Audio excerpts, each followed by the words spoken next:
Welcome into the enchanting world of Once Upon a Time Clock Shop. I don't know how many they made of each model, but they're not single issue pieces, but they may have done 10 at a time type setups. Just different depictions of time period. And Dean Sarnell is the owner.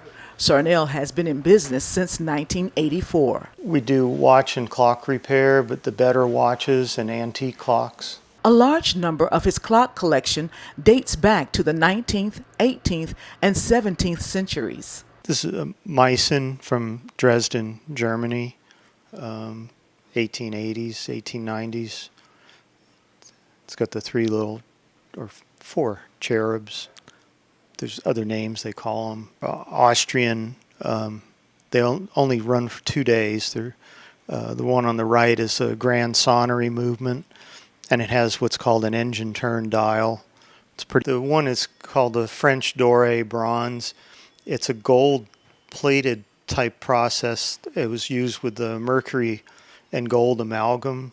They would paint it regulators, and they have a type of like cloisonné enamel work around the dials and part of the cases and the pendulums. It's a baked-in enamel. Pretty much prior to World War I, that's when the quality of the metals and everything changed. So we stay with earlier pieces.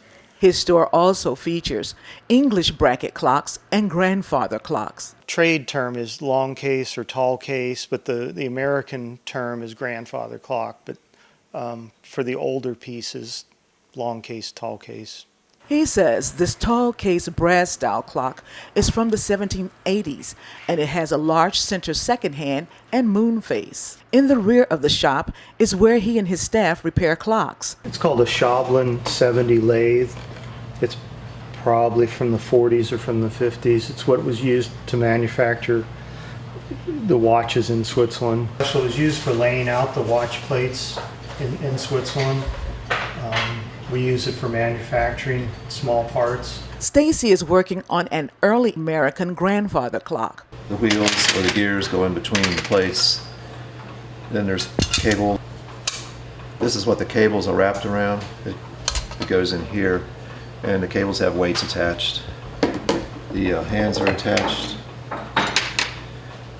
to this wheel, which goes in the center, and there's other gears on top of this that the hour hand would mount to. And then of course the dial will be on here too. But this is what it looks like behind the dial. And we put bushings in here to compensate for the wear.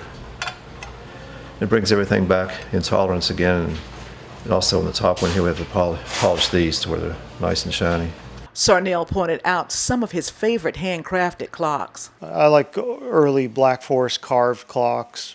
Well, it's just what people like. I mean, it's a kind of a lost trade. They do still make some pieces in Brienne, Switzerland, but they're done on a CNC, a computer-run woodworking equipment, and then the detail is put in by hand. These are all done by hand. He says the craftsmanship is extraordinary. According to him, not many people know how to hand carve a clock using only one piece of wood. They call them Black Forest, but these are from Switzerland, from the town of Brienz. Some are from Germany, from the Black Forest. In Stanton, Elaine Rackley for Breaking Through News.